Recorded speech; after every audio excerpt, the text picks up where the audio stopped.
पालघर जिल्ह्यातील कासा डहाणू तालुक्याअंतर्गत येणाऱ्या बरडपाडा येथे मंगळवारी सकाळच्या सुमारास धक्कादायक घटना घडली आहे। या घटनेत कामावरून परतणाऱ्या योगेश जगताप या युवकावर थेट वीज वाहक तार कोसळले। प्रसंगासावध त्याने बाईकवरून उडी मारून जीव वाचवला आहे। बाईकच्या हँडलमध्ये वीज तार अडकल्याने वाहन थांबले, अन्यथा मोठा अनर्थ घडून आला असता।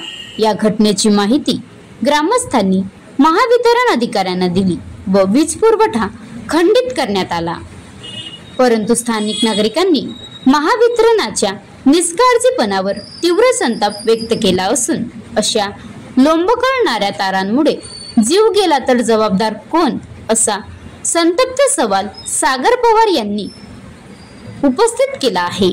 या घटनेनंतरही महावितरणाने कोणतीही प्रतिक्रिया दिलेली नाही।